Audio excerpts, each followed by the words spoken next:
All right, guys, it's 5 p.m. We're gonna go ahead and start our work session. We're gonna ask Mayor Hubbard to open us up in prayer tonight.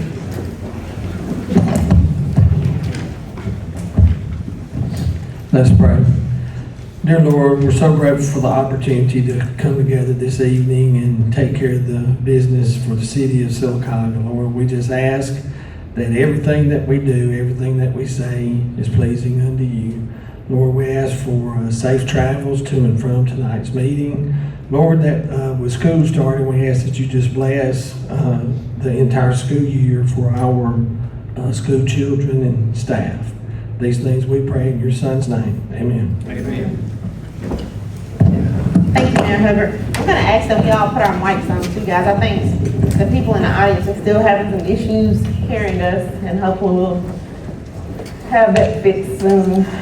All right, so number 1 on our agenda, and it's discussion only, discussion that is necessary by Talladega County E911 Director Daniel Talfie and GIS Coordinator Michael Dickerson regarding address assignment and protocols with the city of Sylacauga.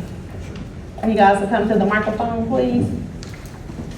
And thank you guys for coming out tonight to help address this and just help us have a little bit more understanding on it. And since this is Greer's district, Greer, we're gonna go ahead and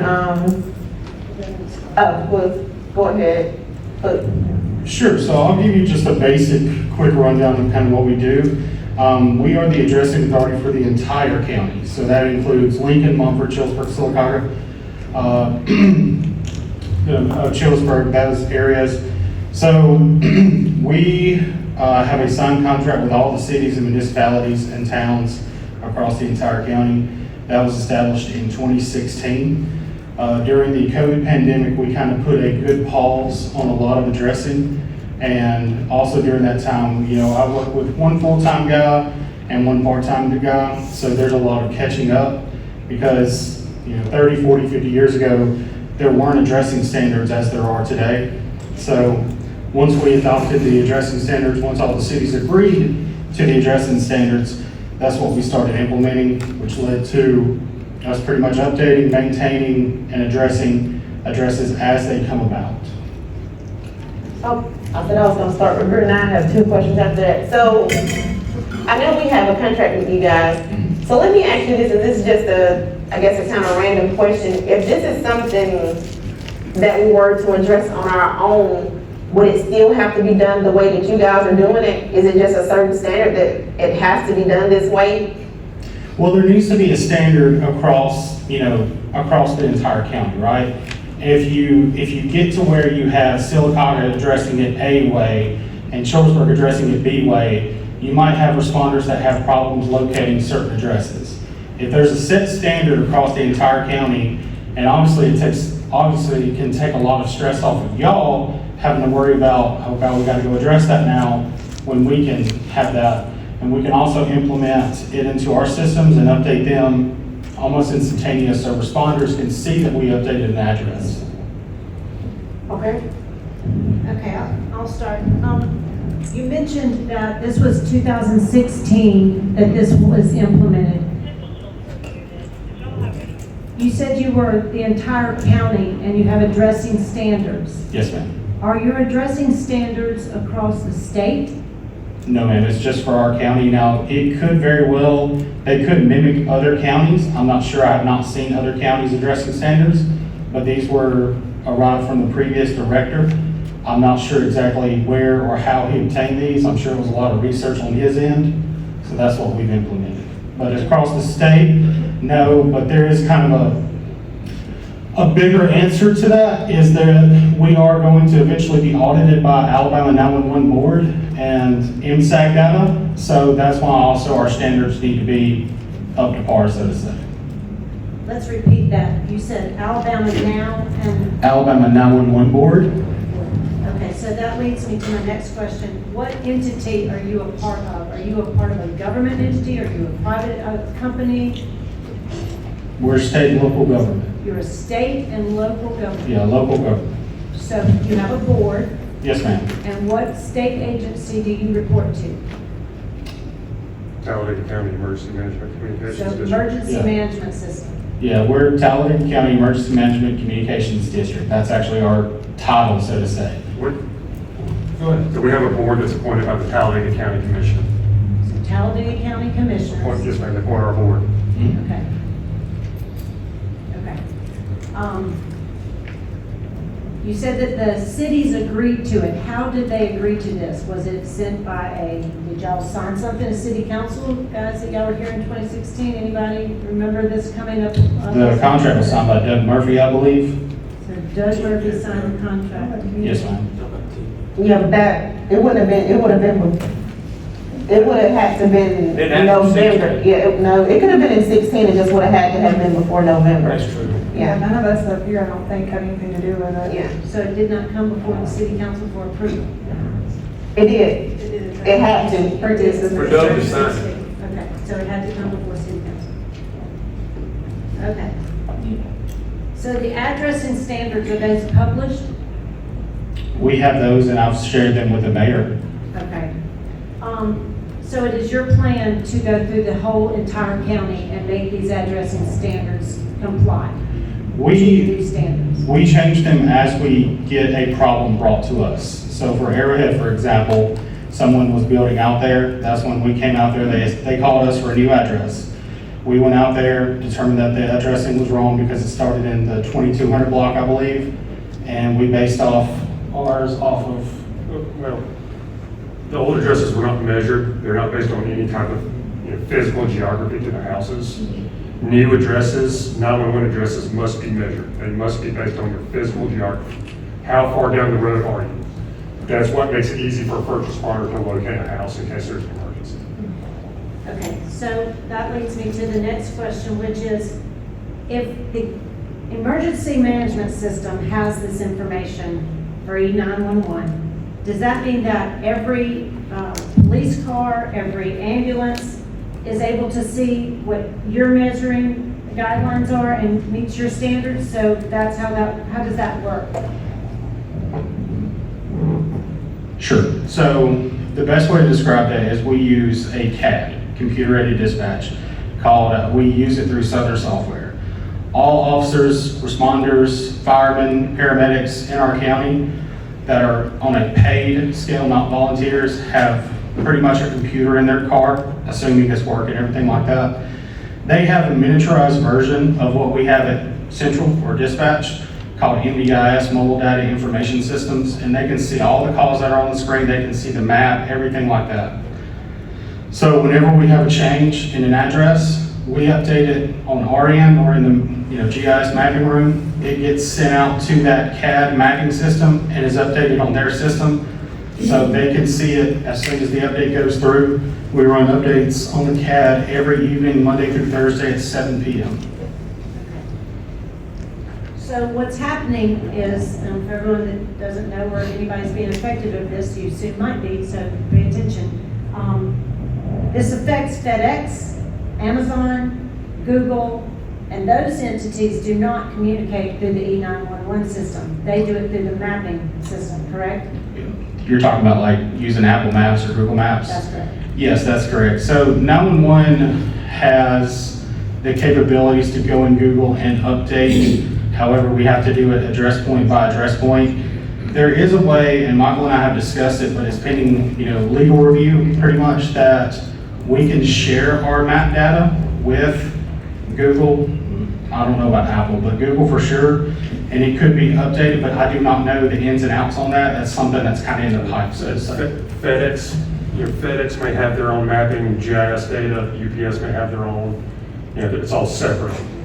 So if we could update Google theoretically, but it doesn't necessarily mean that Apple Maps or Waze or Garmin or MapQuest or all the, Okay. So- So the address and standards that you use, are those generally used by all entities within our state? I can't answer that question because I don't know what the other entities use, but I do know like other agencies or other PSAPs or ECD uses some form of standards. I do not know if they're the same as ours though. It's just very interesting. I've lived in multiple cities and states, and everyone, is usually chronologically in order. They're, on the right-hand side or the left-hand side, it's evens. Forgive me, I don't remember which one's even or odd, but they're all pretty much set up the same way. In this particular case at Arrowhead, you jump from just the numbering system is just bizarre. It kind of circles back to the length that we measured.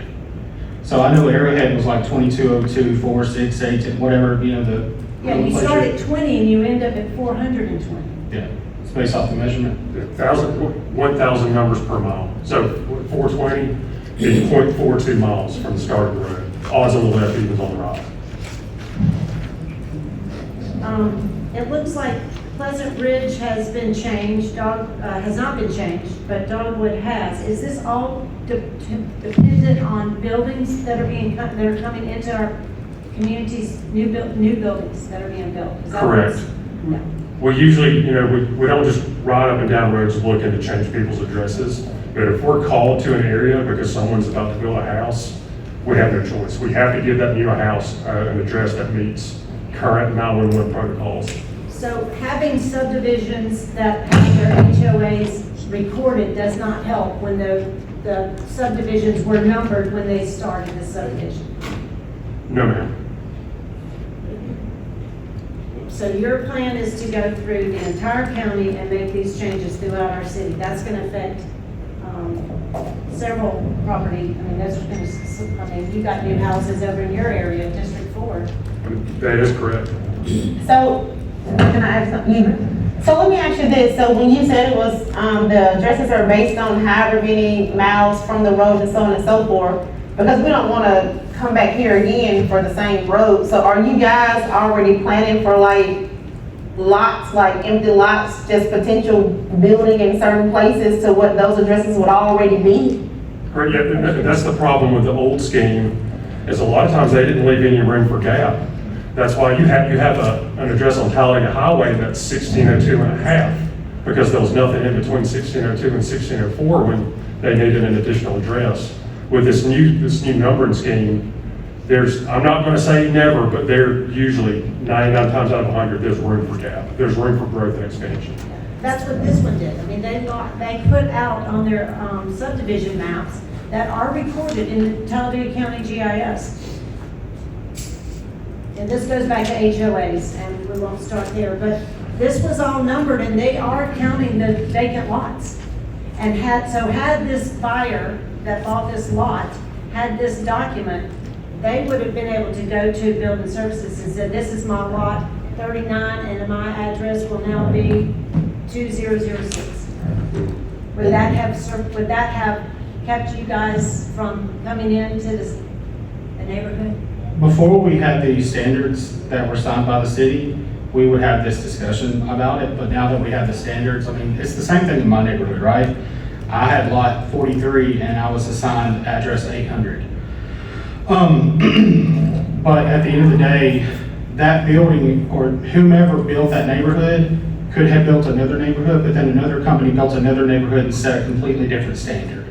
I don't know who built it. I know it was back in the 80s and 90s, but that's kind of the whole point of why we need the standards set in place so that we don't have that kind of confusion as one neighborhood was built by this builder and then another neighborhood was built by this builder, and it's two completely separate numbers. It needs to be based off of length, which is how we address our standards. But if that one has already been done and it's already labeled, can't we just leave it the way it is, that one?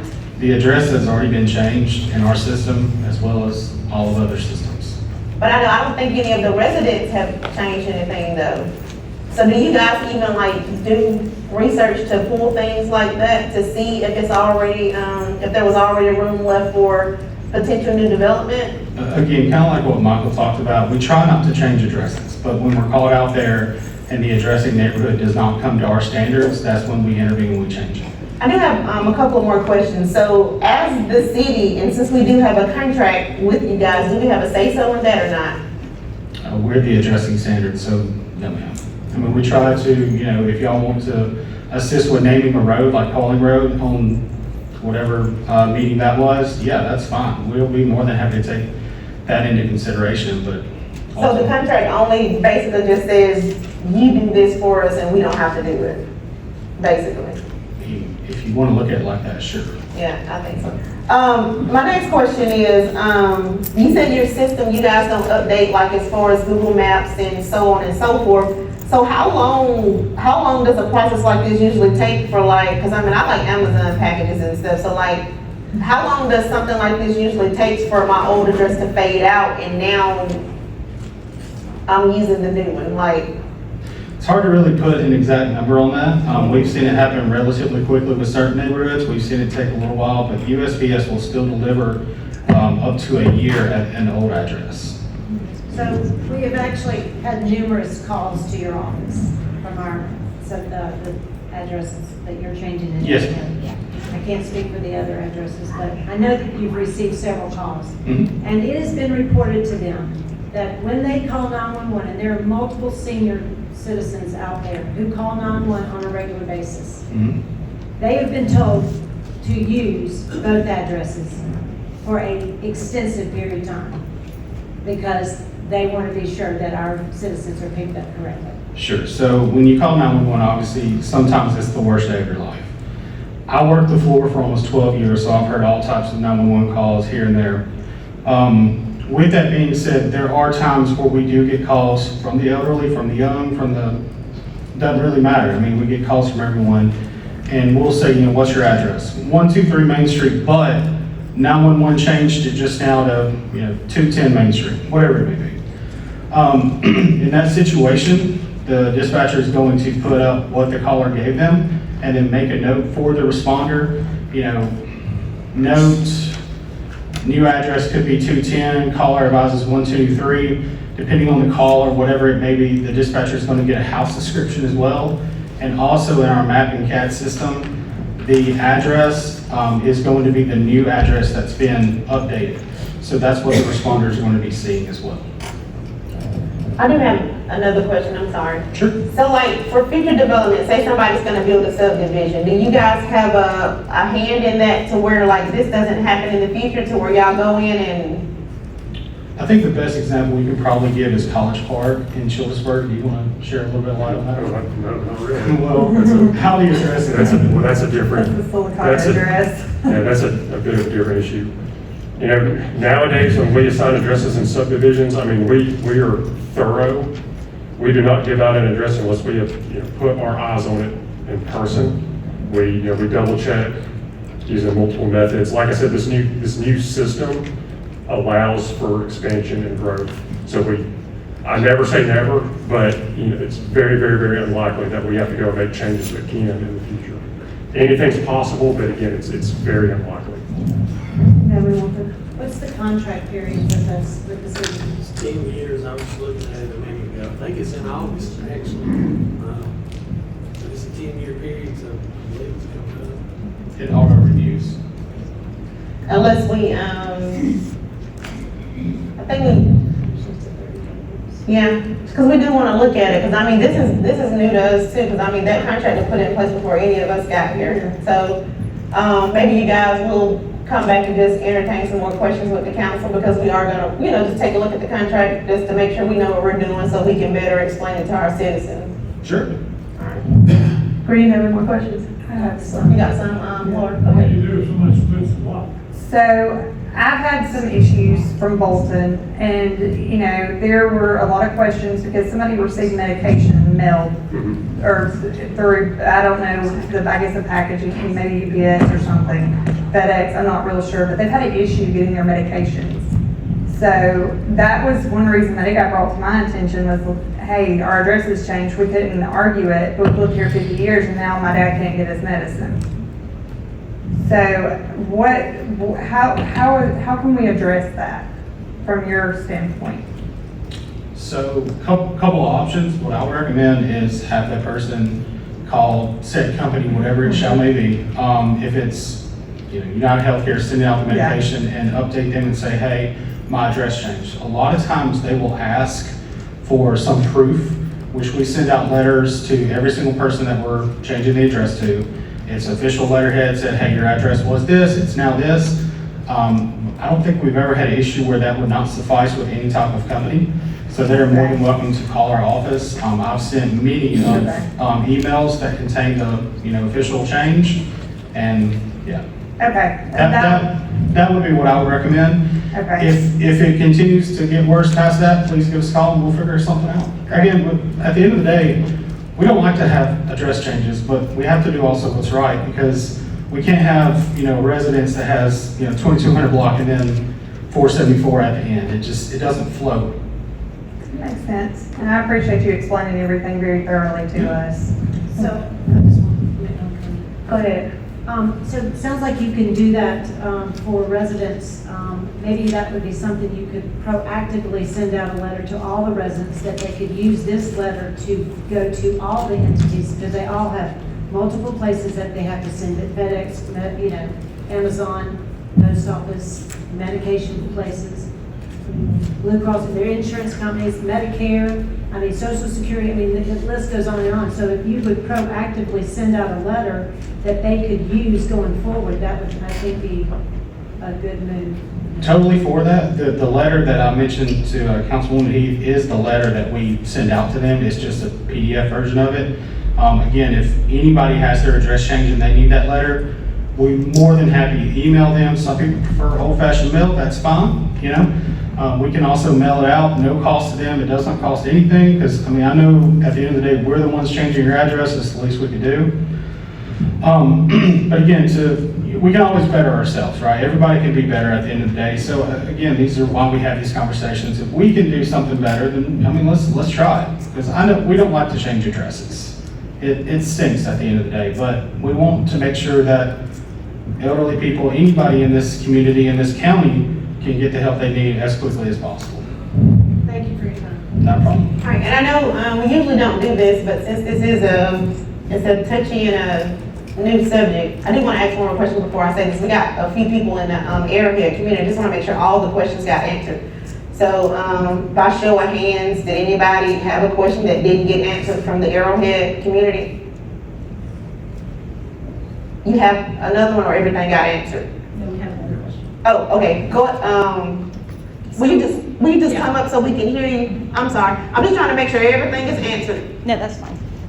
Yeah, I'm Donna Jones. I think we spoke on the phone. I am an Arrowhead resident. So my question is, with you, every surrounding community, neighborhood with us was not changed. How is it not more confusing that our neighborhood was changed, every neighborhood around us is still the old system? How is that not? That's my first question. How does that make it harder or easier? Sure. So again, we have several addresses that are pending to be changed. The reason why we don't change them is because, number one, we haven't been brought to our attention that someone's building out there or something like that. And number two, if we changed all of our pending addresses at one time, Michael and I would be at every single city council in the entire county, getting, having Now from now until we die. Yeah, having these conversations. We only change the addresses when we're brought to that area. Now, you mentioned the old system, our responders still have, the data. Can you guys come around the mic so we can hear? Just make sure the people at home. I'm sorry. No, it's fine. I didn't mean to cut you off. It's just. Sure. So, repeat your question one more time again. Just basically, if you have, it seems like a confusing system if you have most of the houses that surround our neighborhoods on the old system of a regular sequence number system. And then you have our neighborhood right there that is on a measurement system. How does that not confuse the system from y'all responding as well as packages and everything else? It does. It does confuse the system. And like I said, when we change we have over 5,000 pending changes in the county. If we change all of those at once, Yeah. we do it as we're called to an area when someone adds a house. We try not to just drive up and down roads looking to interfere with people's lives. Honestly, our workload is too much for us to just go out and say, you know what? I don't like that lady in Pleasant Ridge. I'm gonna ruin her Yeah. day. So you're basically just doing it on a need to do basis. Yeah, come as they Yeah. come. And the only reason this happened is because the new house got added. If the new house hadn't got added, you wouldn't have touched Arrowhead. Essentially, yes. Okay, all right. All right. So basically, no, like I said, we have 31 houses right now in that neighborhood. So one could have gone by the the code that we have for our neighborhood, our HOA documents, that one house had a number already. I and my company, we own 4 houses and 7 lots out there in that neighborhood. So obviously, it's very complicated, you know, that's for us, when really there was already a document in place that could have said, this is that address. Everyone out there had an address. I know that because obviously I own a lot of lots out there. I just don't understand, you know, why that was not looked into first, and maybe it's an issue that you could maybe help the next neighborhood that's not affected like this. As for the deliveries, the packages, and I think when you and I spoke, I asked you that day, could you, you know, repin Google? Could you send a message out to Google? That happened, and you can see the address, but you're saying to give this letter to people when they have a question or when you need to change medications. We do have a lot of elderly people and some with medical needs in our neighborhood. We've tried to do that for them. We've done this process, and basically what happens is they say, I'm sorry, that address doesn't exist. Amazon says it doesn't exist. FedEx and UPS both still say, and I've talked to all of them directly, this address doesn't exist. Are you talking about the new address, Ms. Donna? The new address. So she, okay. That letter's not gonna do me any good if you're saying 911, and they're telling me, we don't care what 911 does. We use our own system, and we don't recognize that address. So at this point, we can't get, you know. Okay. from medication. So how do we bridge that gap? So for that list of places that Ms. Donna just said she's contacted, they're saying the address don't exist. Do you guys reach out to them, or is just a waiting period until they catch it? It's most likely, we notify the USPS when we notify the residents. Until they update that in their database, the new addresses aren't going to show. Okay. Sometimes it can take, you know, a month or two for all that to trickle down through all the systems. So who does that responsibility fall on? Is that on the resident, or do we call you guys? Well, also there's, you know, the post office will deliver to the old address for up to a year. Post office. And there's really not a deadline. Yeah. And We're not the addressing police. We don't come out and find people if they don't have all these documents updated by a certain date. I know it, and we're not trying to blame you guys, we're just trying to better understand it, because I mean, that is a fair question. Again, I like Amazon packages. So, how do I mean, I guess it's kind of like, so are they just gonna use 2 addresses for a couple of months? Like, what are you recommending? I mean, for certain things like that, you may have to, right? I mean, Yeah. And that's it, and I mean, because you already said, you know, there's nothing we can do, so we just want to understand how we need to move forward. I don't think, I can't speak for the previous administration, but I don't think we have ever reached out to Amazon or anything like that and said, hey, you know, we are the addressing authority, we updated this system, blah, blah, blah. I'll be more than happy to look into that. Yeah, and that would be helpful. So maybe Ms. Donna could just give you a list of those places that she's having these issues with, because I mean, think about it, 10 years ago, you know, before COVID, everybody was shopping in the stores. Now we're lazy and we like to shop from the couch. Absolutely. So, Ms. Donna, can you just get a list of those places and just give it to them? Maybe they can just help us communicate to get those addresses updated. I think from what we're finding at this point, it's everyone other than the post office. And Okay. we have a wonderful mail carrier in our neighborhood. She knows us by name. She doesn't even have to have the house number really. And she said the same thing. She said, this is ridiculous. She said, I could have told them what that number was for that Yeah. lot where the house is being built. So the post office is very upset about it as well. They're gonna cover it. Obviously, like I said, she knows, no matter what my address is, that we're gonna get the mail because she knows my name. So the other entities, like I said, that we have talked to FedEx, we've talked to delivery drivers, and they're like, oh, no, you just, you know, we can't help you because that address doesn't exist. So that is gonna be an issue for us. You know, I own some property in Tallapoosa County. We had this happen, I think I told you this. I sold that property and we had some addresses changed 6 years ago. I still cannot advertise that business down there because they will not recognize the new address. So it's not a 1-year process or a 6-month process where they'll forward our mail. It's not that simple. So I guess I'm not trying to get you to go back on what you did with Arrowhead, but going forward, we can't have these problems throughout the city of Sylacauga. And hopefully, Ms. Donna, hopefully Talladega County's a little bit better than Tallapoosa County. That's what we're gonna hope. So, yeah. 6 years is a long time, Yeah. you can't even find a Yeah, business. so that's what we're gonna hope. We're gonna hope we're a little better than everybody else. But if you could just get that letter to them, I'm pretty sure these guys will be happy to help you. I'll do that. All right, thank you. All right, did we get all the Arrowhead people? My name is Rhonda Housen. And you also know I'm curious, I ask questions, so this is just for my own information.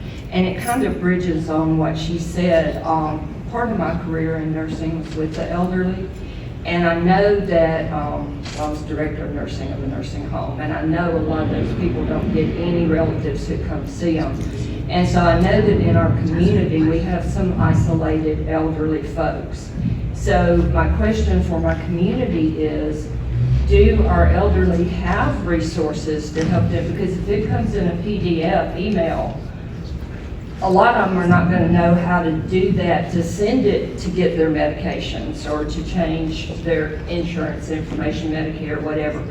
And if it comes in the mail, they may be able to get a copy, but to send and Yeah. whatever. But my question, especially if we're going to have more, and it sounds like we are. So what are we doing as a community, or what do we already have in place that I'm not aware of? I don't know, Miss Ronnie, you just stressed me out. I didn't even think about that. Jesus, Arrowhead's taken care of, but maybe we can just think about that in the future so we can, just try to help bridge that gap. That's what we'll try to do. I didn't even think about that, but that's absolutely right. So that's what we'll do. That'll probably be a community effort. Thanks, Daniel. All right. Am I gonna need more questions? Is that it, guys? And thank you so much for coming. It was very informative. And again, we'll see you guys soon so you can just entertain a few more questions from the council about the contract. All right, sounds good, thank y'all. Thank you. All right, next on the agenda, discussion only, discussion that is necessary about Michael Rice with EFS Mayor Matt Hubbard and Interim City Clerk Treasurer Cassie Epperson regarding the fiscal year 27 transportation plan. This document must be adopted and approved by August 31st, 2026 to comply with the Rebuild Alabama Act. And I think I've seen Michael come in. Hey, Michael, how you doing tonight? Hello, doing well. How are you all? Good.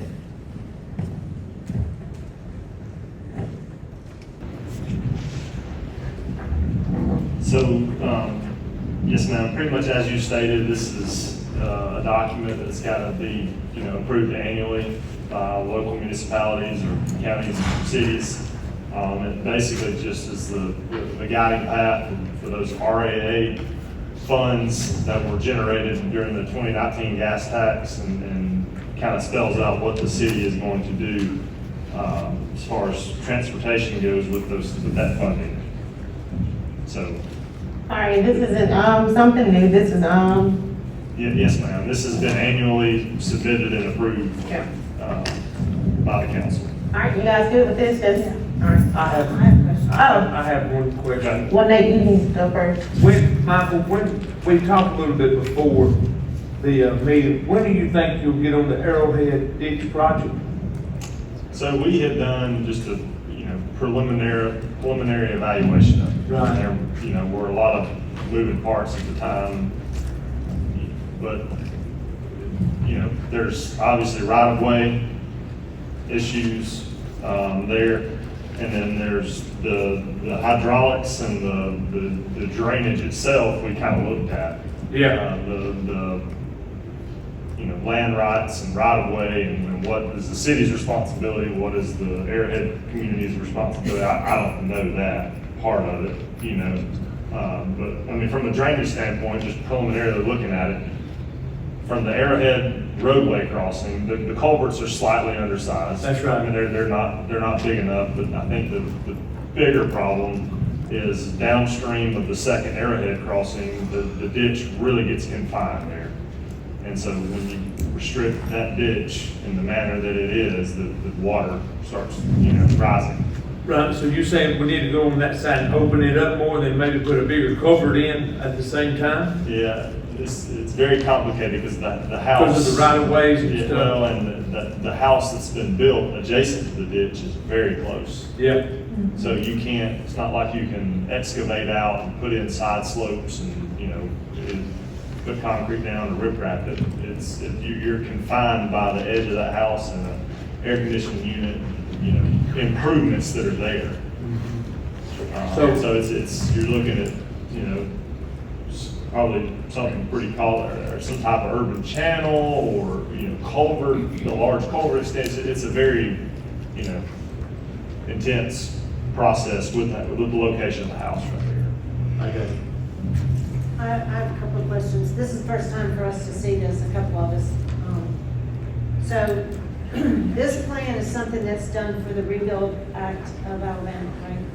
Yes, ma'am. The 2019 gas tax that was passed in the state of Alabama mandated that cities and counties lay out a plan for those additional tax dollars they were getting for transportation. And those gas tax, this act requires this to be spent in a certain way for certain things. Yes, ma'am. Okay. So this, some of it goes back to 2023 that still hasn't been approved or has not been worked on. Like the first item, that's the TAP FY 2023. Mm-hmm. Where, that was supposed to be done quite a while ago. What's the status there and why are we at a standstill? I don't know. I don't know anything about that project. I mean, I know that the city has applied for funding. I have not, assisted with that project, so I don't know the status of that. I know it's a, annual TAP grant. It gets approved by ALDOT and has federal dollars. And there's usually a 2-year window after approval is made to cities that they have to, get that project authorized to construction. I think there's been some extensions on it, but I'm unaware of where that was at. So if this was grant money, can we lose this project? If we haven't done it in 2 years and it's from 2023 and they say there's extensions on it, where are these extensions?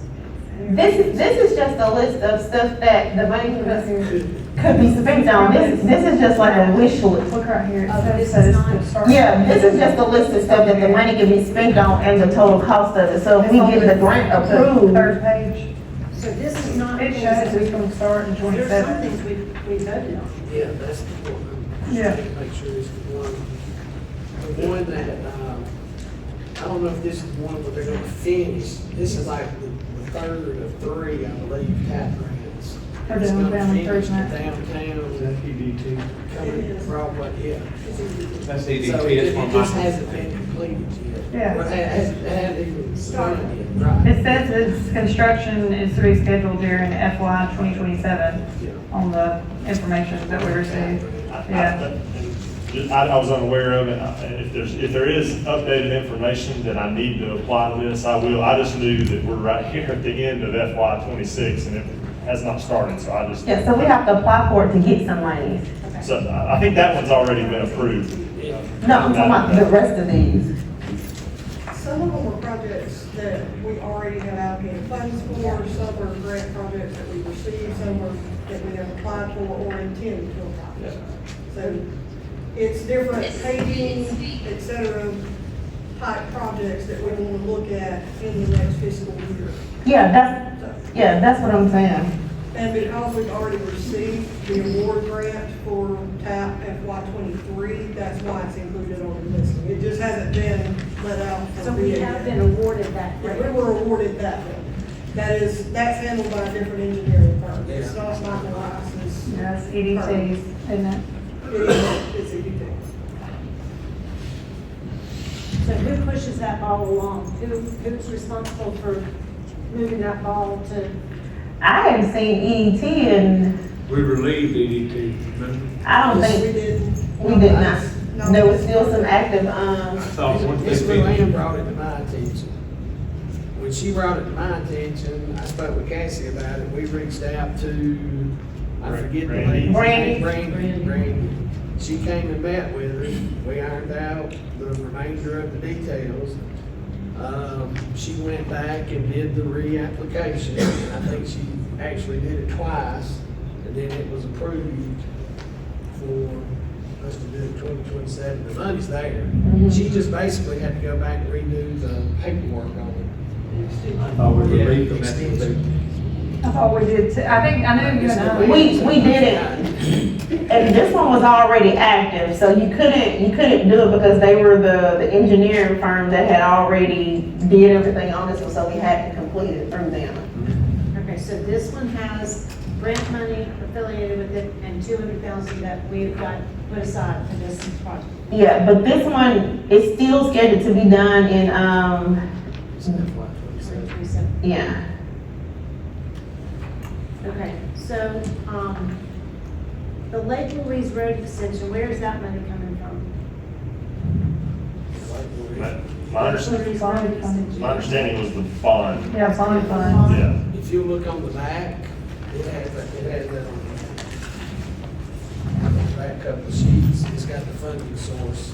Yeah, I'm looking at it, I just didn't see where it said, on that one, I didn't see where it said bond.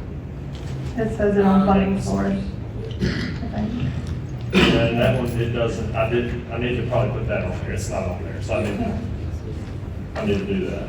That'll be 2024A bond. But it's not spelled out, oh, yes, it is. Where? It's in the funding source line, not the the Lake Howard Bridge, Yeah. that's different replacement. Yeah. This one isn't. I'm at the Lake Louise. The 750,000, it's not It's not cast, listed, okay. it's not spelled out, it's not telling where the, funding source is. I think that's the only one, well, in the East 3rd Street and Broadway Avenue, them two. Yeah. And some of these, to be honest with you, I rolled over from last year, and a lot of times, I didn't know where money's coming from, you know, so, like, it's a draft, obviously, y'all got to adopt it before the end of the month. If there's known funding sources, we can add them in there.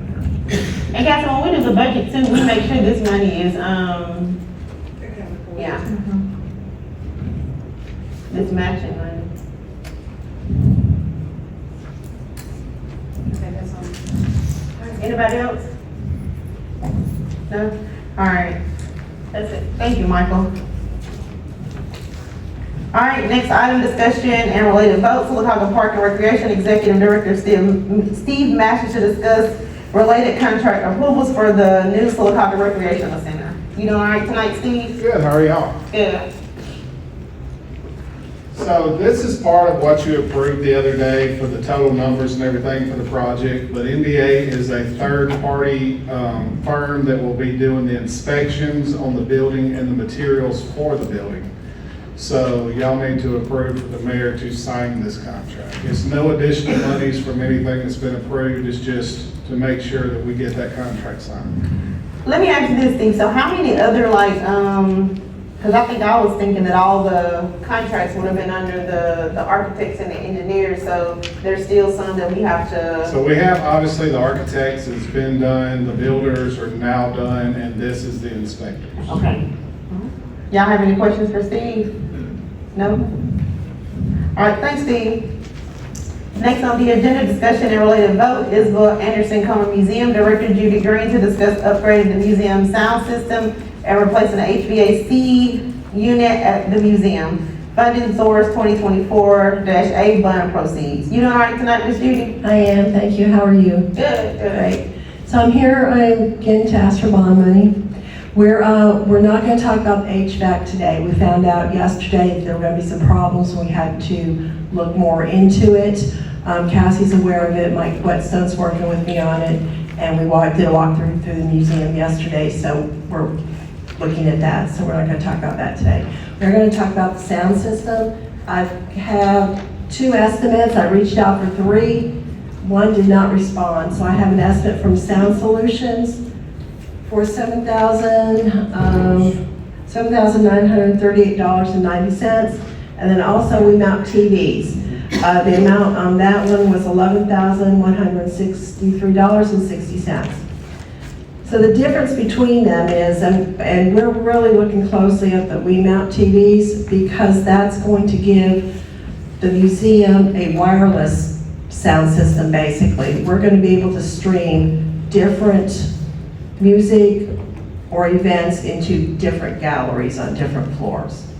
So we're looking at both these estimates. I would lean towards the we mount TVs for $11,163. So, I do have a couple of questions, Ms. Judy. And I know that money, was allocated, for the museum. I just want to make sure, like, all the structural, issues, are those things, their priority, they're going to be taken care of, right? Right, they are. We're looking at doing the interior walls. I was just talking to Cassie and we're working on that. She's going to check into a couple things, but for our knowledge, that's already been approved. That's going to take place in November and December. The reason for November and December is because I can close the museum then. We looked at doing the HVAC because our HVAC system is outdated. And Culver spends more time at the museum than anywhere else. So we're looking at that. So we're looking at doing everything as far as structural goes. Okay, because I just want to make sure, especially since we included the museum in the bond, is all that structural stuff is taken care of. And forgive me if I'm wrong, was there an elevator issue at the museum? There is, well, I got stuck in it twice. I know, well, I don't know, I'm so sorry. It was my fault I got stuck in it, but there is no issues with the elevator. The elevator is outdated. So we are looking at that with Bagby too, as far as getting the elevator brought back up into code. So we're looking at all of this, but yes. And I'm only asking is I don't want you to use up all your money and then we gotta fix a necessity. Right. So, I guess this wouldn't even be done until the wall stuff is done anyway. Exactly. So Cassie, and we didn't get a copy of the quotes, did we, Miss? We did. I don't see mine. And this is to fix an existing sound system. The sound system was there, it's outdated and hasn't worked right for years. So kind of what I do right now is I walk around with a microphone and a speaker I carry around when I do events. And you said the difference between these were, So the difference between them is the $11,163, it's pretty much wireless. And we'll be able to stream music in different galleries, different music. So in the Avondale Gallery, we can actually stream Voices of Avondale. In the Military Gallery, we may be able to stream taps, things like that. what about warranty and maintenance? Does any maintenance for so often come in these? We didn't go that far. Okay, all right. So Cassie, we do need do you know off the top of your head what's the balance in that account? And we also need to look at that, elevator, issue too, because I mean, if we're gonna have it in the building, then we need to make sure it's where it's supposed to be. Should be around. Okay.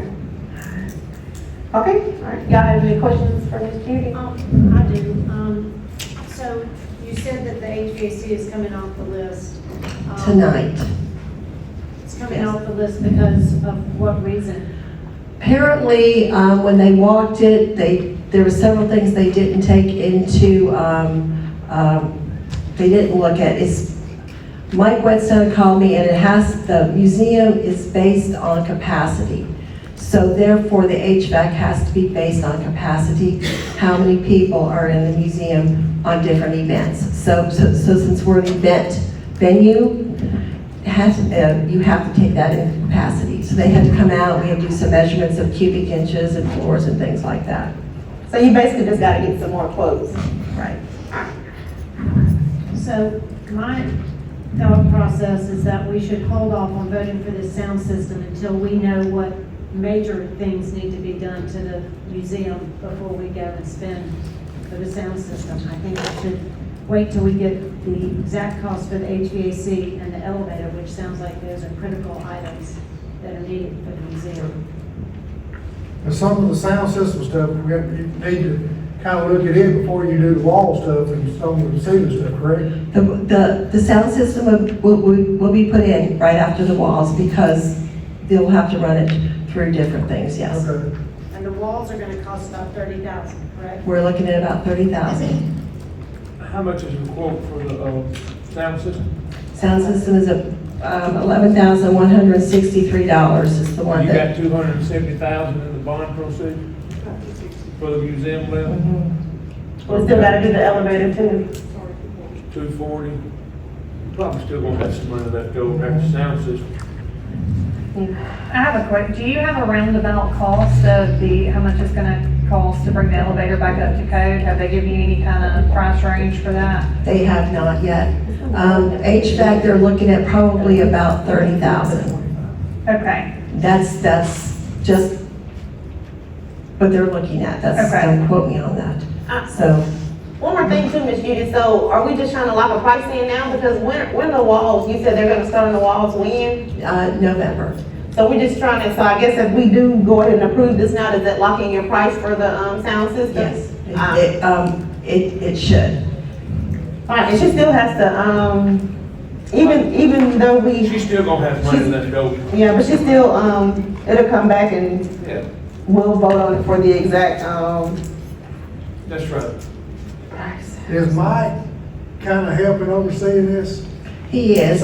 We spoke yesterday, and then Mike came out yesterday with his crew and with Tommy Culver, and we walked the museum and looked at square footage and things like that. Because well, it sounds to me like things are going to have to be done before this is done, and this needs to be done right after this. And if you go do something ahead of time, you might cost more money taking that back out to fix it, you know what I'm saying?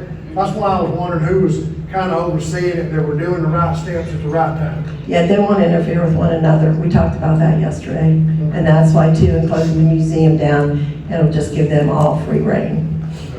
Is this bringing it up to a 2026 code? For the HVAC, HVAC? yes. And the elevator as well? The elevator would come up too, yes. and I think Ms. Judy should just trying to, be strategic and make plans for all the, upgrades and the things that the museum, needs with the money that she's been allocated. Right. If we take 2 months and close down, we're not interfering with any events that are going on at the museum. So that's why closing down November and December would be more beneficial to us to wrap it all up and take care of it all at once. And it makes sense to go ahead and plan ahead. All right, y'all have any more questions for Ms. Judy? Thank you, Ms. Judy. Thank you. All right. Next on the agenda, discussion and related vote, discussion that is necessary by interim city clerk treasurer Cassie Everson for recommended funding source for previously discussed asphalt project on Park Street in the amount of $28,325 and the related budget amendment. Yes, ma'am, so we would have to add funds to the street department's budget to cover the Park Street asphalt, and we sought to use the restricted tax, 4 and 5 cent tax, gas tax, to fund that project. It fits within those strict parameters, so we can use that specialized fund for that project. All right, so if this is approved tonight, Cassie, I don't see Mr. Dan here. What is the estimated completion? Do you know, did he tell you of this project? They're curbing this week and asphalting next week. So what are you thinking, like 2 weeks? Well, if they Probably get- depending on whether. if they get finished with the curbing this week, they might actually be able to start asphalting the end of this week, but realistically, probably gonna be early next week for the asphalt. Okay, so we're looking at a couple of weeks. Madam President, may I speak? Sure. This just hit me today, that to fix sinkholes, Reed always poured concrete. And over there, how that happened, that drain fell in was because of the sinkhole. Am I right in saying that, Cole? Let's check on that and make sure, because I remember asking Rick, because it happened right here on 21. Yeah. When they used concrete, because he said asphalt, if it settled anymore, asphalt would crumble and concrete would fill in the holes where it would, if it moved. So I just remember, it just hit me today, Coach. Yeah. That he used concrete. Now asphalt may be the best way to go. I just remember us used to use concrete to make sinkhole repairs, like we're doing over there. Now asphalt still may be the way to go. I just remember using concrete when we did road repairs like this, because we've had this happen before, not with a drain running under it, but we've had it happen before, of course, when they've had to build back up and pour concrete. But asphalt still may be. I just want to make sure we do it right the first time. I know everything that they've been working towards is asphalt. Okay. I mean, from the beginning. Now, over there, you can look at it, you can see where there was a previous concrete patch over there. Yes, sir. It was on up the road, past this. And I can't remember if he would, I didn't mean to cut you off, I'm sorry. I can't remember if he would pour concrete and then put a layer of tar asphalt over it. I don't remember how he did. I just remember pouring concrete. That just stuck in my head. I do too. But nobody from, nobody from the street department is here, right? I know they. We were just discussing funding, so. Yeah. Okay. That's just something I'm to check sorry, into, it Lord. still may be. You're fine, no, I just know you don't want You're that asphalt fine. to settle and then have to come back in a year or so and do the same thing. That's why it's taking so long, is to let everything settle, pack, settle, pack, settle, pack. I mean, we knew this would be probably a 3-month process. So- Okay, good. All right, so, Lori, you got something? you No, wanna say? I back up what Nate said, because I remember reiterating it several times to us, because I've had issues with sinkholes throughout my district while I've been on council, Well, and, it's not the concrete's gonna hold the sinkhole. right. The concrete gives more support. If it falls out from under, the concrete don't fall in like the asphalt. Well, so do you guys wanna do this, or do we want him to go back and check the concrete option? Because that's what we have to decide tonight. I want to approve this money and whatever they decide to do, whether it be concrete, if they need to take it out of that 28, that's fine. But if they need to do asphalt, then use the 28. We need to approve this tonight so we can still keep the ball going. Okay, and y'all agree with that? Yes, So we are. absolutely. I just wanna make sure we're on the, Yeah. Tim, I'm sorry, if you can finish what you were saying, but this is what we need to decide. That's right. But, and you have to think of it this way, it needs to be fixed correctly to start with, before you put asphalt or concrete. And this money right here, I asked Dan, and I talked to the mayor about it, that there's 2 other places that's real close that needs to be filled in with asphalt, this sinking, this humping. Yep. And while they got this equipment there, all they'd have to have is maybe another truckload of asphalt to fix these other 2 places that's there while they're there. And it would be cheaper to add $4,000 or $5,000 of this, or get them finished Park Street and have to call them back at a later point to come back and fix these others. So Mayor, do you, can you ask Dan, is that something we can do while they already have the equipment on site? Yeah, I would be prepared for an extra cost to be associated. Because Pinecrest right there, it's in desperate need of fixing. So, all right, so as long as everybody knows that since we're asking for this price is gonna go up. So then, Cassie, just let us know, and then we'll just have to, add to it at the next meeting if that is in fact the case, if they're able to do it. All right. We're all on the same page? Yeah. Okay. All right. All right, on a new business discussion only, discussion that is necessary by interim city clerk Cassie Epperson regarding a request from Chrissy's for a 020 restaurant retail liquor license located at 42488 US Highway 280, Sylacauga, Alabama 35150. And this is just a routine restaurant retail liquor license application. It has to come in front of you twice, you'll consider it. Their background check came back clear, so all criteria has been met. It is a restaurant, so it is exempted from the moratorium that you passed. So you would consider it for vote at the next meeting. Okay, Cassie, I don't see the 5% pay increase we talked about for the, shop. I do apologize, it's not on here, it is on your agenda. All right, just want to make sure it's in, we talk about it in here because we don't want to stop the meeting. So guys, the mayor did appoint a new interim, shop superintendent, and he is requesting that he receive a, 5% pay increase during his time as interim. Who is it? Yeah, who is it? Mr. Cody Claiborne. I was looking at, that's what I was looking for. I wanted to make sure we didn't forget it. I was like, and then, Mayor too, hopefully during the meeting, you'll, introduce us to him so we can all see, who's gonna be out there in charge of the shop for the city. I'm sorry, y'all. I didn't mean to jump around, but I was looking for that. All right, y'all have any questions on number 6? We good? All right, number 7, discussion and related vote. Discussion that is necessary by Animal Shelter Manager Stephanie Engel regarding the authorization for 2 temporary workers to discuss staffing shortages. Hey, Stephanie and Trish, y'all doing all right tonight? Not bad, how are you guys? Good, good.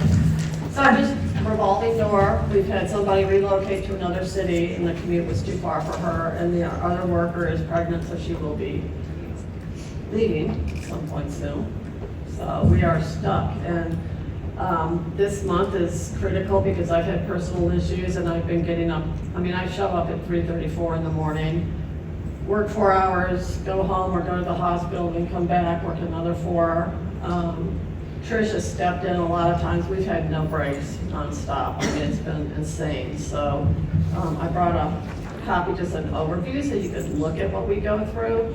Right now, we have 153 animals. We had, I think, 12 animals go to rescue, so that helps on this week. We've had quite a few, but this is, we carry a lot, a huge load.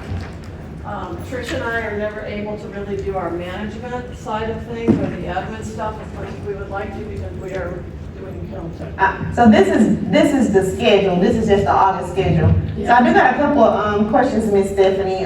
One is, I guess right now, because we authorize you to have 2 temps, so you don't have any temps now, right? Correct. All right, so I think, and we all can agree, just keep you 2 temps for right now until we go to budget stuff. So if one leave, just get you another one. I don't think you need to come back and ask for another because you are a special department and you're the only person that has part-time people, so we all can agree. And I agree with you, Councilwoman, but I'd also like to make a suggestion.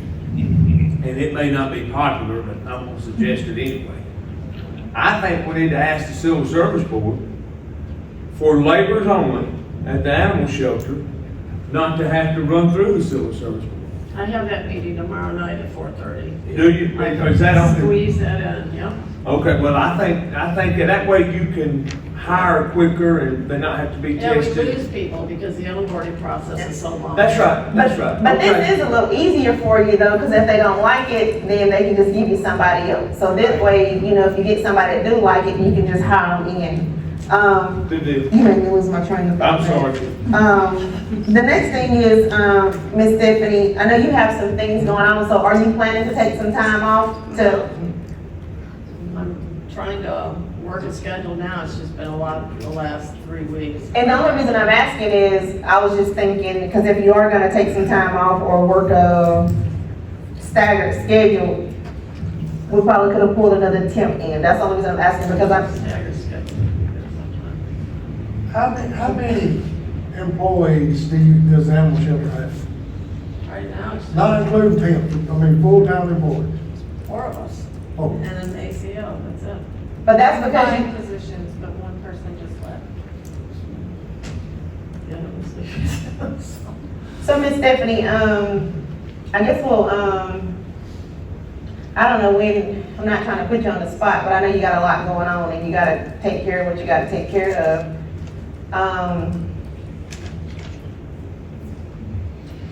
I got a question, can I ask? Yeah, go ahead, because I'm Yeah. thinking about how I wanna, Have we looked in with the sheriff or with the work release about getting some inmates to do the kennel work out there to free up y'all's time? It may be an option that we need to consider. I actually asked the sheriff the other day, he was supposed to be coming up to see what he had and what he could come up with to, if y'all be interested in that aspect of it, to give y'all time to breathe and to do what you're actually supposed to do rather than doing the kennel tech work. I mean, if everybody wouldn't be opposed to that aspect, because I know other places do that. And Matt has brought it up, the mayor has brought it up multiple times, about getting Yeah, I mean, inmates. that's fine, and I'm definitely willing to consider it. This is gonna sound bad, but it's like the quality of person, right? Because we've got some community service people that come out from time to time, and we're literally hand-holding and kind of babysitting them, and we don't need additional burden from that type of assigned personnel to us, and I mean, they just. but it's still the same as getting a temp person though. Yeah. That's the same as getting a temp person, you still No, have at to least train the them. temp, yeah, but I'm saying at least like the temp people are drug screened and stuff, and sometimes we get people that are out there that we really have to watch. I mean, really have to watch, so. So, yeah, I don't think we, if you guys object, just let me know. Yeah, I think we're good on that. You can, get the 2 temp people and you don't have to come back and act. So if one leaves, you can keep 2 temp people until we get a new budget in place. Thank you. And Steph, I want to ask a question, and I've asked this before. Is there any way you can get us a financial statement from the animal shelter? Like, what money did the city give you, where it went, item by item, how you spent it? Donations. Donation, how many dogs you took in, how many dogs you euthanize, how many dogs got? Yeah, we've got spreadsheets. I would like to see it. Okay. And it's not just me, but I'm the one asking. I'd like to see it, and, to kind of go, because we're here doing another budget, and I just kind of want to get in my head what we're giving, what we're spending, where it's going. If that makes any sense. And I think Cassie can do the budget part because they can't do anything without POs. So if you guys could just give us the, spreadsheet as far as, take-in, adoptions, and everything else that goes on through the shelter. And I think, just correct me if I'm wrong, Tim, it would be nice to just get a monthly report, just so we can know, what you guys take in, what we're able to adopt out, and so on and so forth. And Cassie can take care of the, you and your team can take care of the financial side. Yeah. Which that was what my item on the agenda I had was basically what they asked for. And part of the Animal Reporting Census Act, it kind of all flows with that.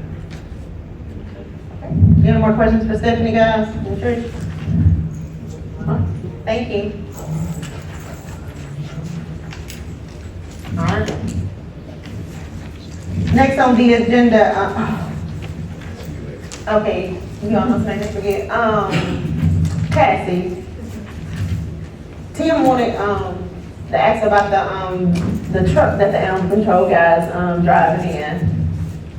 So the 2001 animal control officer vehicle, Yeah, I mean, it's under 300,000 miles. I thought that truck was, being used, when I was at the police department. I'm sure it was, got over 329,000 miles on it, all the upholstery's cracked, a bunch of stuff is broken, windshield's broken. And let me just ask you a question.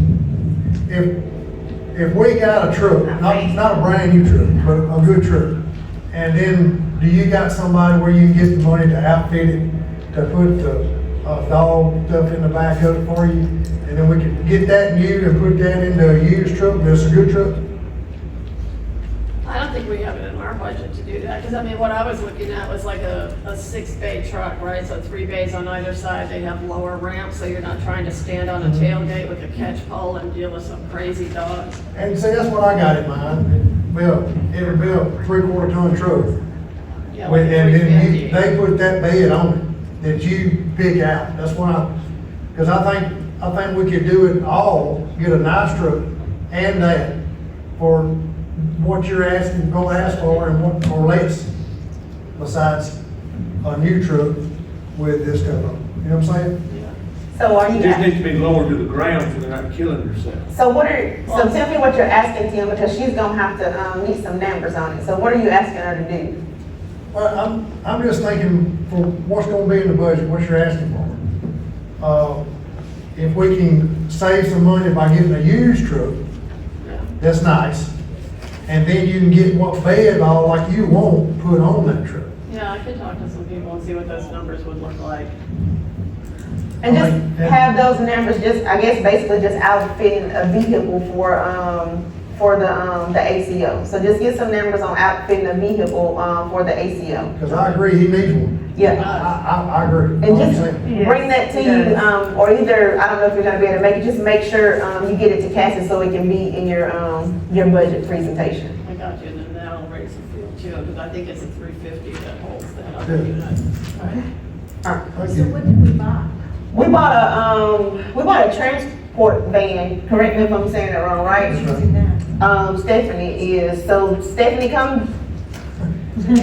So it's a used transport van that I use for either transport to rescue, but primarily we use for hoarding situations because the truck currently that Brandon drives only has 2 bays in the back that can hold 2 dogs. So when we go to these hoarding situations, it's always 18 or 20 animals.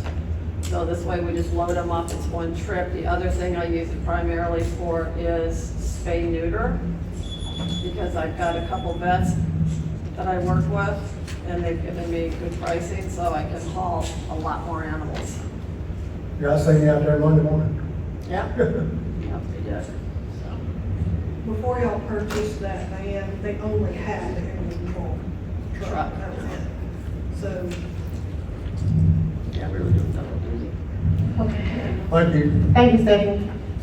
All right, next on the agenda, discussion only, discussion that is necessary by Councilmember Laura Heath regarding the establishment of the current organization of the Sylacauga Animal Shelter through agenda items 16 and 17 of the Sylacauga City Council meeting held on April 18, 2023, and Resolution 14-2024. Laura, you have the floor. Madam President, members of the council, you know, the purpose of a work session is to work, and the reason I asked for this agenda item is I was requested by some people in my district, where is the establishing ordinance for the animal shelter? So, you know, the purpose is that there, you know, I don't think there was an ordinance created when we separated it from under the street department. And, you know, if we never did, then we need to acknowledge it and fix it. You know, I'll gladly eat crow because I was on that last council. And if we overlook something, we just overlooked it, and we need to complete it and finish it out and identify what we want that department to be and enact it through an ordinance so we have something to work off of and to go by, such as, you know, how far we go out to rescue animals. You know, the job descriptions are for a single person. It doesn't define the department as a whole. And so we need to fix it and get an ordinance in place. And we don't have anything like that, do we, Cassie? For what I've been able to find, we have no ordinances establishing any department.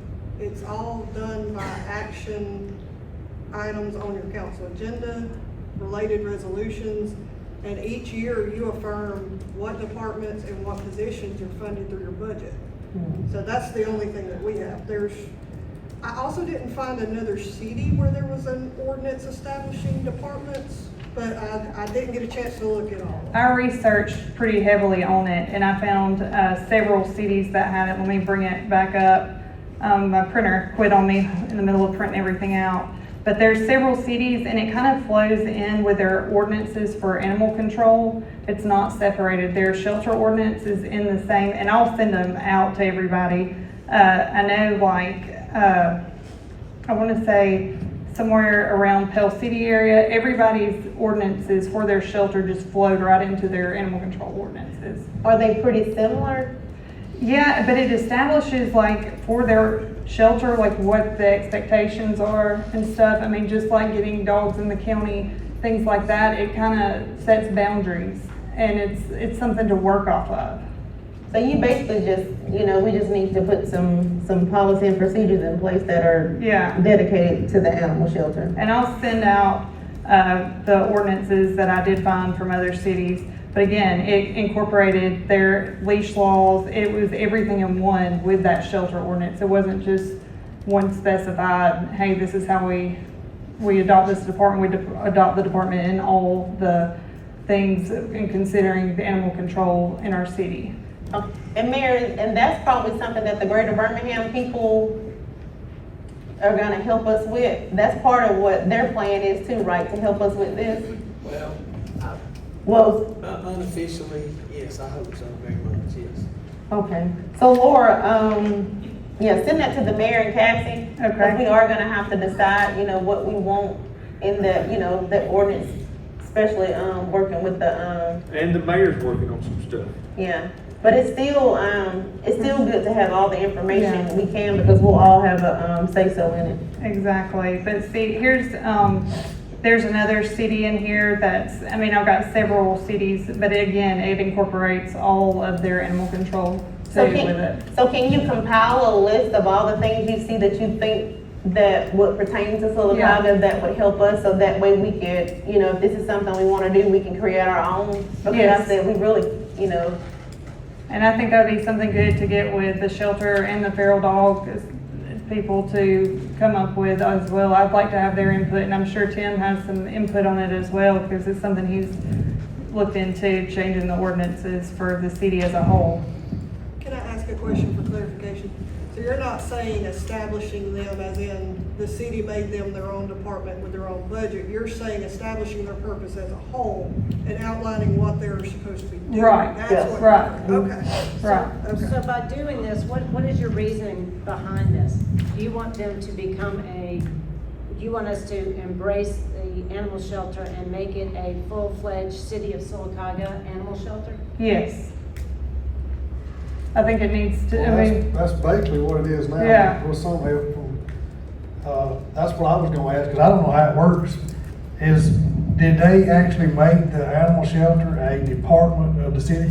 Yes. verbally. Yeah. You have 2 action items on the council meeting minutes that are listed there on your proposed agenda. And there was also a resolution in 24 that moved the animal control officer officially underneath the animal shelter department.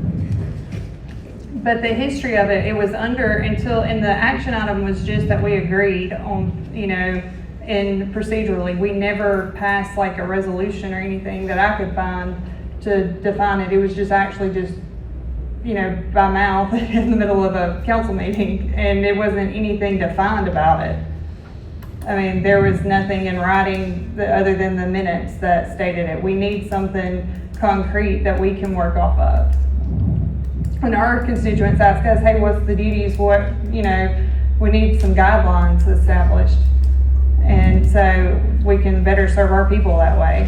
While you're working on that, and I'm kind of working on the ordinance itself on dogs, cats, and animals for the city, we might can kind of integrate some of that together and come up with Absolutely. a good ordinance for the dogs and Yep. what we're going to establish there, what they're supposed to be doing and where it.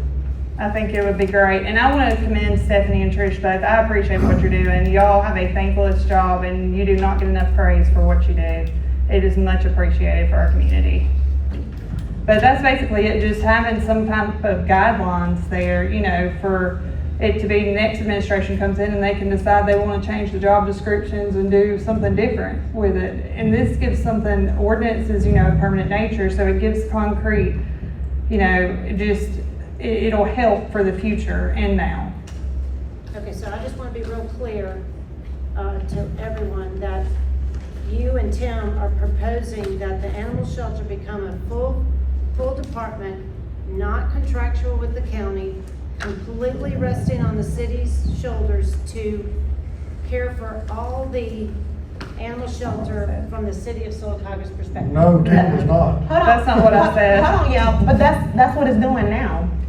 That is what it's. I know, but that's- What she's asking us to do is take it even a step further, is what I'm hearing. What I'm hearing is, I guess kind of, but what I'm hearing is Laura just wants something in writing on some organizational structure. We need some structure out there because as of right now, we are winging it. Yeah. She just wants something in writing for the employees that we have in place so they can go by, so they know what they should and should not be doing and where they can and can't go, like the Yes. perimeter. That's what I'm taking from Yes, it. that's exactly. Yeah, because I mean, So we're, you want to shrink the picture to where it's strictly Sylacauga. I mean, we haven't discussed it. I'm just one person. I'm not the council as a whole, and I can't make that decision on my end of things. And, you know, the county hasn't presented to us, hey, we're gonna pay this amount. But I mean, we need some guidelines Yes. on, but as of right now, we Yeah. are responsible for this shelter and right. we need some sort of structure. And what she's wanting is guidelines, so they'll have something to go by. Yeah. Everybody that goes to work out there will know what they're supposed to be doing, you know, to have guidelines. And I just want to work on ordinances for the animals and for the city to what we can do, how we're gonna handle it. And it all kind of flows together in the end. But no, do I want the city to take over the whole animal shelter altogether from now on? No. No. So I guess, you know, there are codes in place for how we handle, or how we're by law to handle an animal shelter. How do you feel like the city's doing according to the laws that are in the state laws? How do you feel like we're doing in accordance with the laws that are in place? I mean, I'm going to tell you, my personal opinion doesn't matter. I'm up here to work for the will of the people. So I don't feel comfortable answering that on my own opinion versus the will of the people. So we know that Sylacauga is spending a large amount of money in the budget for our animal shelter, and we are doing a lot more than a lot of places that, you know, around us. Yes, we are, and I've asked Cassie to, reach out to the county to let them know that we don't want that contract to auto renew and we are gonna request a larger sum of money for the upcoming, budget. So Cassie has reached out to them because, I mean, and this is my personal opinion, it is what it is. I don't think the county contributes enough. I agree with you. Yeah, so we are gonna ask for a larger sum of money. I reached out to Cassie, so that contract did not auto-renew. I think we had like 30 days or something to let them know, or it would have auto-renewed, like, hey, we don't wanna do that. We want you guys to come to the table because we are gonna ask for some additional resources. Several municipalities are also not even, they're not manning their animal shelters at all. They're contracting it out to Greater Birmingham. Montgomery's doing it, I understand. So there are other ways to do this as well, which would be to contract this service completely out. Well, if you have some more information on it, I mean, that's still a conversation that we can have as well as what Laura's talking about. So we just bring everything to the table and then we make a decision as a whole. But as of right now, we are gonna ask the county for some more money. And again, according to the state law, like the mayor said, you know, the city shouldn't even be in the animal shelter business, but we also can't close the animal shelter because we still have a responsibility. So until the county assumes their legal responsibility, we gotta take care of what we got. That's right. How does that take place? When does it start? I don't know, well, the mayor's working on that now, so, he is, You talking about the contract? yeah. Yeah, we still have, I met with Wynn earlier this week, and we have time on the contract. Yeah. The terminate, the previous contract, the previous mayor did not sign. So technically, we do not have a signed contract with the county right now, technically. But I think it said it auto renews though, Yeah, doesn't it? auto renews. Yeah. It has an auto renewal clause in it, and so we still have time. Kind of gonna get through mediation, and then contact the county commission, send a letter, let them know. And we'll keep you guys updated on that process, but as of right now, we are looking to ask the county for some additional, resources Yes. as far as help with the animal shelter. All right, we good on that one, y'all? I hope. All right, okay. All right, so discussion only. Laura, this one is yours too. Regarding resolution 04-2026, it established budgeted positions for each department and the related process for notification and filing for city vacancies. Laura, you have the floor. Okay, so it was brought to my attention, we had like 8 different positions that had been advertised for. They had put them out with the Civil Service Board to be, tested for, interviewed, and all that. And so I went back after, I was like, wow, I didn't realize we had all those vacancies. And so I did what, we should do as council members. I reviewed our own history. And here's just a few examples. The council minutes from July 23rd, 2020, October 8th, 2020, December 15th, 2020, January 5th, 2021, and on into 22 reflect a process that promoted transparency. Vacancies were brought before the council before posting through the Civil Service Board. Funding service sources were, discussed publicly, and it was considered through open meetings. Yes, we budget that money during the budget, but our job does not stop when we pass that budget. We still need checks and balances in place, and that's the way we used to do it, and it wasn't broken. And I would like to see us get back to that so that we can answer our people, and it's a more transparent process.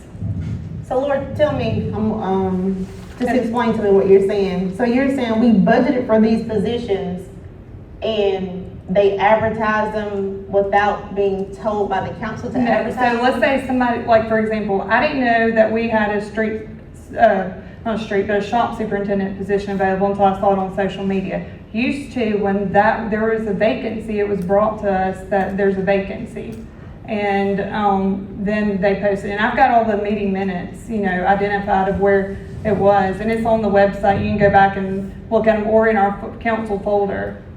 And it just helped keep checks and balances in place. So you're just saying transparency, that we know Yeah. that the mayor or whoever is fixing to fill a job or putting a postage up. Because, and two, at the end of, as Cassie stated in our council packet, that at the end of the, fiscal year, the money from vacant positions go into that retiree fund to pay for our retirees' insurance. And so, it just helps keep checks and balances, and the process wasn't broken then, and we kind of got away from it.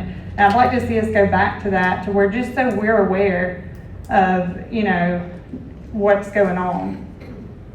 And for the reason of checks and balances. So are you saying that the salaries are the funds for the salaries are being moved? What are you saying is being moved They that are- you're not seeing? They are at the end of the fiscal year. They're being moved. Any vacant salaries, the money from that vacant salary goes into an account, like a CD for retirees. And it pays for their insurance. But the budgeted position's still there. That's Yeah. right. FY year, it doesn't go away. So the money stays in that budgeted line item for The the whole salary? it stays The there only Yes. that thing that changes fiscal is the year. insurance. It stays there that fiscal year, and then what, Ms. Heath is talking about, at the end of that fiscal year, those unused salary dollars roll into that retirement, insurance account. Sort of like a holding account until we Like a savings account. until we Yeah. approve the budget that puts that back into the salary. It's pretty well funded too. Yes, Yeah. it has been. That may be something that y'all could do. I was gonna bring that up to tonight. Free some of that money up. and Yeah. put it back in the general fund. Laura, I'm not Laura, I'm looking at you saying Laura, Cassie. So even though Ed has retired and we have an interim, we advertise at the base salary for superintendent, right? Okay, all right. So that freed up some salaries too. Ah, okay.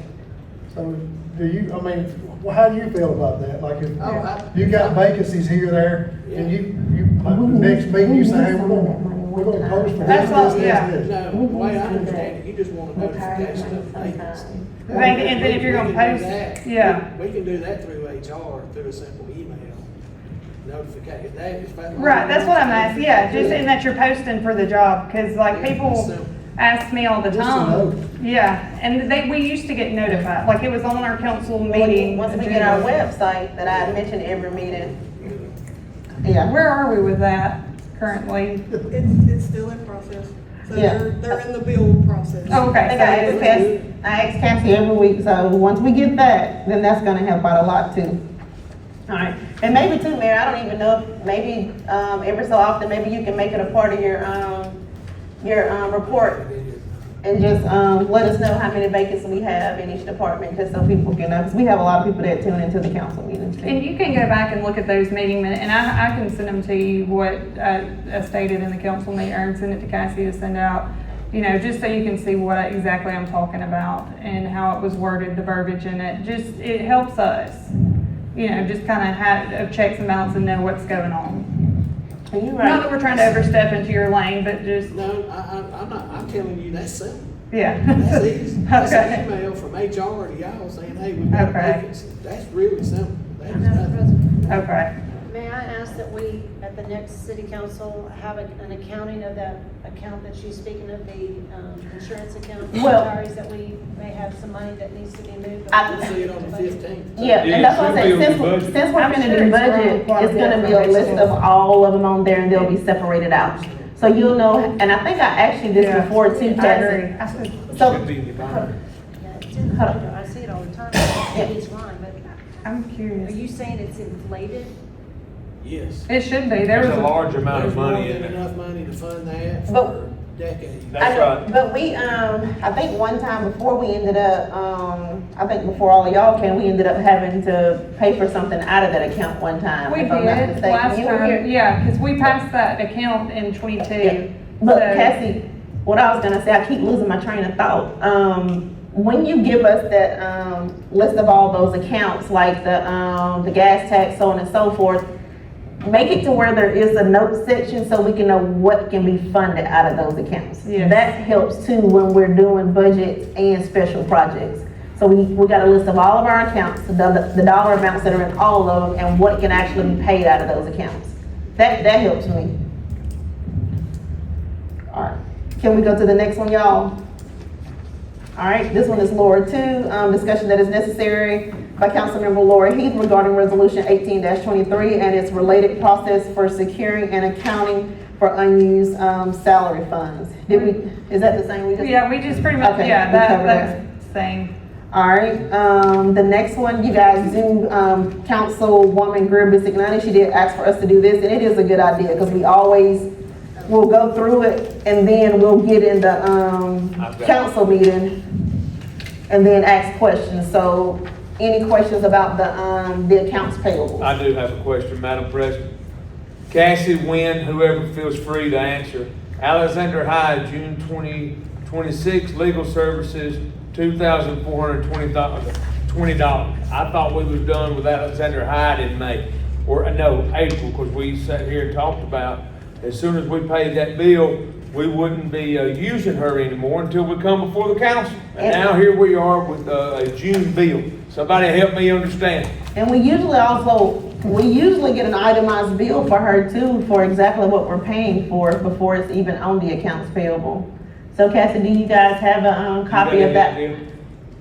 I'm sure I can get you an itemized bill. And as far as this goes, I do believe, She can't be billing in June for something she did in April. and I will have to. It was specified, June, I was curious. Had to do with the mediation, reading. She shouldn't have anything to do with the mediation, Ms. Luann. It's not you, forgive me for sounding rude. I don't know why she doesn't. So Cassie, I can get with Lynn and if council president wishes, we can remove Alexander. yeah, let's do this until we get that itemized bill, because Wynn is also the person that has to authorize that, and since we didn't get an itemized bill for that, let's just hold it to next time. I'm back quiet. So is there a termination that's been signed by the city council? Well, it was there was communication from the mayor and to, the city attorney. And I think we discussed this in We discussed it in an open forum. yeah, that We wasn't gonna pay two attorneys anymore, and if Wynn, forgive me for interrupting, if Wynn needed help, he was gonna come to us and say, hey, I need some guidance with this. We discussed it right here at this table. I remember. So Cassie, until we get that itemized list, I just don't remember signing anything or voting on anything. we didn't sign anything, but we did. We talked about it to the city attorney. And We this was right done here. in 2026. This was done since you were here. Yes, ma'am. I just don't remember voting on anything like that. To terminate someone's services. Wynn's the only attorney we have a contract with. That's right. And then if he needs help, then he says, hey, we need to, because we're spending taxpayers' money right here. That's we don't have a contract. We have a contract with Mr. Livingston. And if he needs help, then he calls Ms. Hyde. Any more questions about the accounts payable, guys? Well, now that we're gonna get an itemized bill, do we need to approve it? No, it's gonna come out, so the dollar amount's gonna change for the, accounts payable. Cassie, I need to know if we have any more questions first before we go to doing the math. No? We're, No, I don't have any. all right, Cassie, will you get us, Heather, you doing the math? I got it. $518,227.48 is your new total. All right, I'll have to write that on here. All right, Cassie, I do have a couple of things. When are POs, going to be cut off? Because I don't want us to get in the habit of not being spent money that was budgeted for, and we're trying to buy things that weren't budgeted, because we don't want to do that. So, August 20th. okay. So, and if you all agree, if it's not a fire or flood, nobody should be coming requesting to move any line item or buy anything that wasn't budgeted. All right, next thing, we do want a, dollar amount too. Will we have, on the 15th, will we have the dollar amount of what's left over in each budget?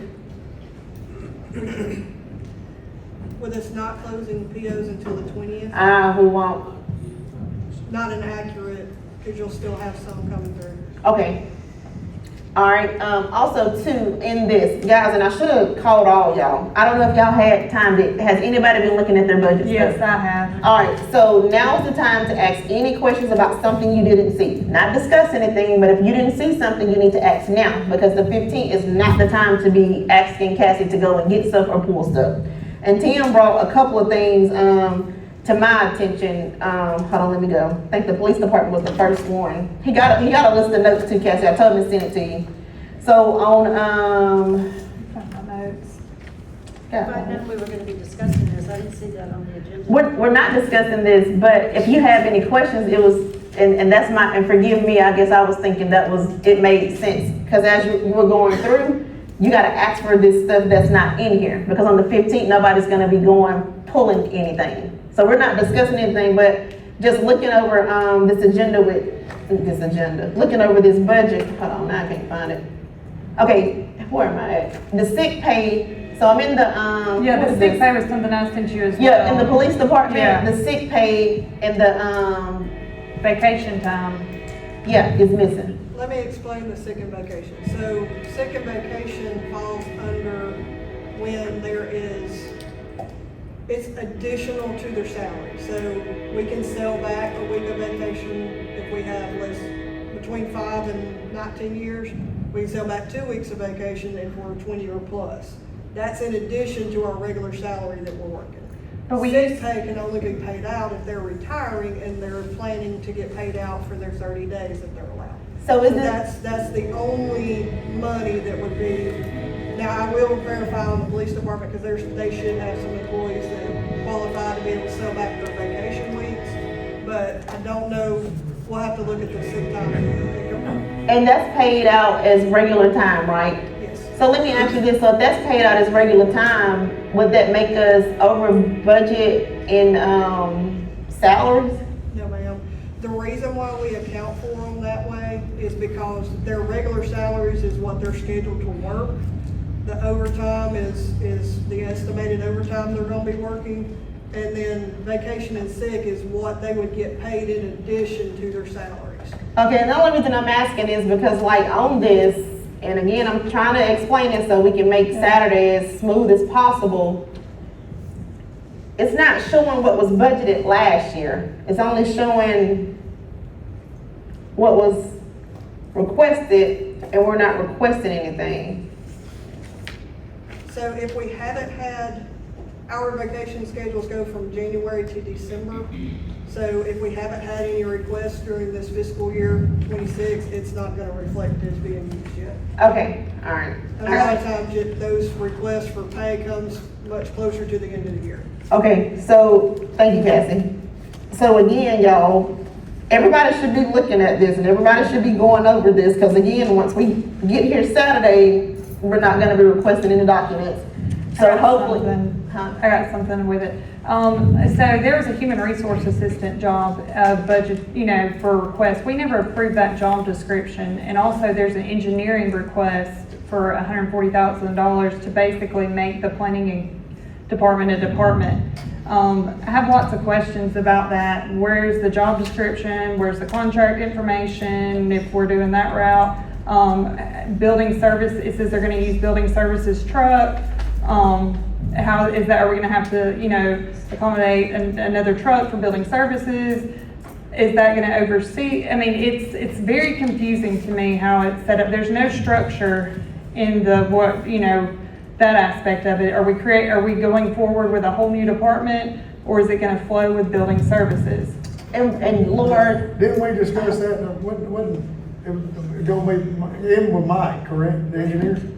Yeah, but there's, all right, so there, actually a decision that y'all will make may create a ripple effect that will answer some of those questions that you have. I've been looking at organizational charts and budget. So, depending on how certain things fall out, there could actually be an opportunity to maybe combine Yeah. positions and change a job description and make some savings there. And I actually think it'd be a little more efficient, but we're not to a point to where I can get down in the weeds and the details with it. Just know that is on our radar. Okay. and then too, that's budget stuff. I just wanted to see if you guys been looking through the binder and you seen something you didn't see or something that was missing, so we can tell Cassie so she can have it for us. Because again, what we don't want is for us to get there Saturday and we're requesting documents. We don't want to request any documents on Saturday. So Cassie, when is the 15th? So give everybody a deadline. Next Saturday. Next. All right. Hold on. But on this note, the engineer, I think, will benefit the whole city. I mean, I'm not against Okay. it, yeah. So guys, I'm gonna say Cassie, a week from now on the 11th. I would say the 11th at 12 o'clock. Which I kinda, And Questions go to her direct? go to her, no, go to her, because I can't pull it. Go to Cassie directly, Cassie or just Cassie. So Tuesday, 12 o'clock, because guys, we also want to make this as easy as possible on the finance department. We don't want to, like, we have to be mindful of their time. They still have other stuff to do. So if you see something in here and you don't see it or whatever, So Mayor Hubbard still has more things to do, so a lot of those things could change, because not with this. Not with this, right? This isn't changing. This is it. Nobody can come in and edit this or change this or add anything to this. Now they can take something out. they can take, We have to go through. They're taking some things out. yeah, they're taking. Yeah, but nothing is being added to this, and that was the thing too. Again, to respect the. But there are subtractions coming. Yes, and then we may make some, we don't know. Now, we could possibly make some additions if we decide, but as far as, department heads and the finance department, we're not doing it to them this time. This is it. Nobody can come in and say, well, hey, I forgot to add this, I'm so sorry, you gotta wait till, 27. We're not doing that, if y'all agree. I know I sound mean, I'm sorry. I mean, unless it's an emergent situation. Yeah, well, that's different. Yeah. But we have to be mindful of our, people who take care of us. All right.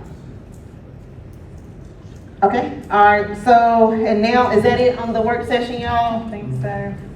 I need to ask 2 questions, All if you right. don't mind.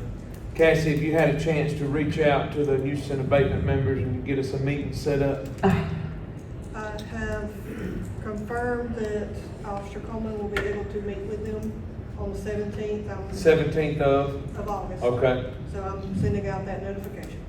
All right, You have all the information for all the members. I've got to confirm, I'm gonna text it to you now. Let me text it to you. Well, I'm gonna text it to you when we do this thing.